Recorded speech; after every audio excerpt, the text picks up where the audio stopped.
So I haven't really kept up to date with the videos with the 31. I've been busy doing gearbox conversion brackets and RB25 gearbox conversion brackets and a whole heap of TR60 66 speed into Skyline brackets. But I have been still continuing with the 31.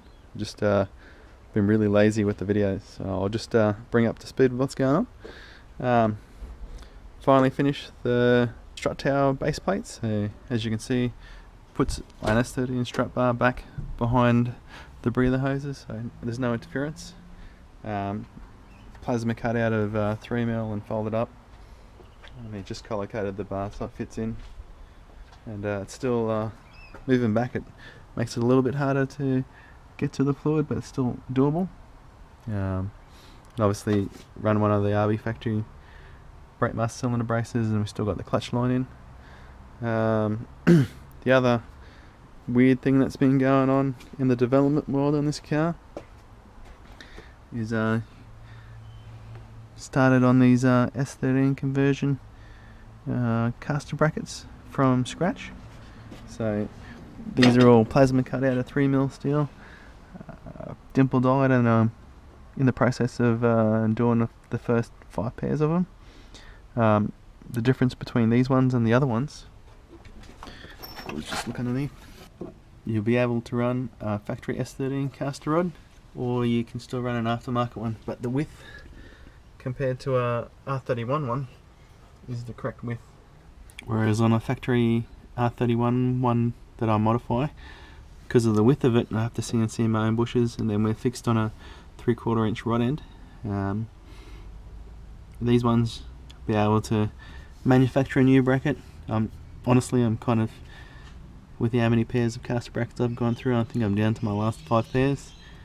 So it's very hard now to get a hold of second-hand ones to modify, especially with sending them all interstate. So making new ones from scratch is probably a really good idea. But they come up a treat, so dimple dies on the bottom and then on both sides. So on the production ones, I'm actually going to radius this side, a bit like I've done on the other side. So but it all bolts in, and then it's got this funny step at the front here just to get to the width of the original caster bracket, because I'm making them down to S13 type widths. And then, as most of you are probably aware, these are the manual gearbox conversion brackets I've done. Obviously needed one for this car, so it was the catalyst for bringing them out, and that eventually led to doing the RB25 ones for one of my mate's cars. So it's been quite good, very well received parts.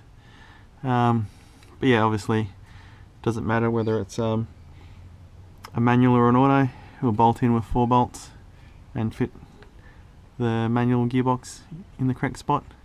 And then same with the 25 box. So with the 25 box, I've actually had to step it down 30mm, so it's 30mm bigger step on that side, and all fits in under the floor, no worries. So this beast is the prototype diff hat for the Watts Link. So obviously a cam will bolt on the front and a slider on the back, and then with 4 bolts I'll be able to slide it up and down to change the roll center.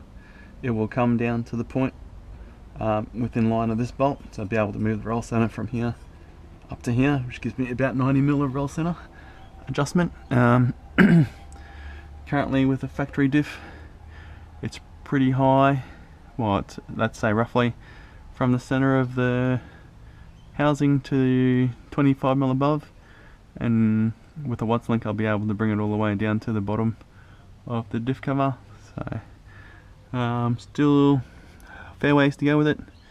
One of the other little purchases I've got for 31 is a second-hand pair of gas struts for it. So I still haven't worked out whether I got them on correctly or not.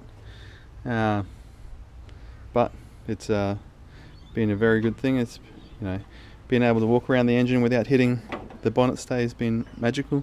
I think I'm going to do a bash plate for the front. This R31 runs very low and I'm a bit worried about the sump, so be able to prototype that very easy with a plasma and a folder down there. And then as you can see, got a turbo manifold on it, and this turbo is actually an XR6 GT3540. I'm going to look at doing a steam pipe manifold that's a bit higher in the front here, so the compressor housing doesn't sit on it. Not a big fan of spacing it down, and I kind of want the compressor housing to point up a bit to make the piping easier.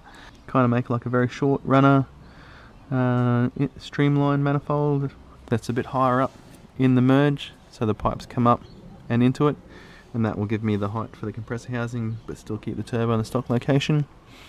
Then obviously if that goes ahead, then I'll probably do dump pipes to be able to put 3540s to the factory exhaust. To go with this bash plate is I want to do some sort of baffled sump with trapdoors and whatever for this, so whether I don't plasma cut and fold up a kit for to be able to do DIY sumps or do them exchange, I haven't quite worked out yet, but either way it'll be one of the things on the cards, because I've lost a few 30s now to oil, so I think it's to do with the pickup running dry or not running the oil up high enough or whatever it is. So if we can go towards a trapdoor setup, it'll probably keep a few motors alive.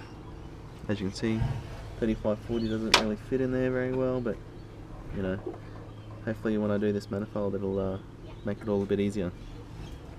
So tie these few things in with these caster brackets that I'm still doing and try and finish off the Watts link. Should be pretty close to getting this thing finished and running and out there drifting with all the parts in it, so people can come have a look at it for themselves and work out whether it's for them or not. So non-31 parts, done this RB25 gearbox cross member to Barra conversion brackets. Just ignore the zinc plating being routed on this one. It's the main reason why it's in my car, because I'm not going to sell it to anybody else. But they've come up really good, so yeah, all your 33 owners and 34 owners can put Barras in your 33, 34s, no worries. And I do the 2-pin urethane gearbox mounts as well, so they've come up pretty good as well. Sold a few sets at the moment.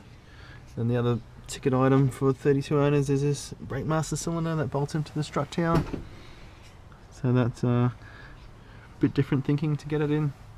I know a lot of other ones come in and pick up a few bolts down here and all that stuff, but way too technical for me. So I know where the strut top is and I know where the cylinder is, so this is a very good solution for the simplicity that it needs to be. And it's quite strong with a full back plate, even though it's only 3mm. It's a very easy install because it just goes on under your strut brace. So the future of this car is going to lose the Barra. I'm going to not Barra the 32 anymore. I've just got a 33 coupe shell off another mate, so this car's an 88 which means I can legally run it in Queensland with an RB30 in it. So I'll be bringing it back to a roadworthy standard and running an RB30 in it. So the Barra will come out and go on a 33. Putting the Barra in the 33 will be really good because you don't need to run the big cross member spacer. I've got a 25mm spacer down here to drop the cross member in a 32 to get it under the bonnet, so I won't need that. And then I already got a TR6060 gearbox bracket from. Not rating the 5-speed with my driving style living, so yeah, pull this one apart and then just shoehorn everything into a 33. But I'll be able to start that project from scratch and try and do as many videos as possible for anyone else that wants to do it. So I've also acquired a wagon, R31 wagon. So I know there's a big void in the designing and fitting parts in this sedan. Just haven't had the time really to make all the videos and whatnot. So hopefully with the wagon I'll be able to show you everything start to finish if you want to learn more about building an R31 and modding your own parts, and if you're confident enough to cut and weld things, I'll be able to show you all that start to finish. And hopefully we'll churn this wagon out pretty quickly, considering a lot of the parts I've now got on the shelf. So hopefully it'll just be a matter of like installing one part after the other and then making little videos to show you all the little tips and tricks in the process. But I assume I'm going to keep it RB30E and just throw the turbo gear on it and put some big injectors on it and an ECU, and then should be good. If you're kind of interested in 31s or like to see what's going to happen next before I actually post it on Facebook or Instagram, feel free to subscribe to my YouTube channel or one of my Facebook or Instagram channels, or if you have a part specifically that you don't think I'm going to make that you think would be quite good, just inbox me on one of the pages and I'll see what we can do for you. Thanks for watching, and don't forget to subscribe.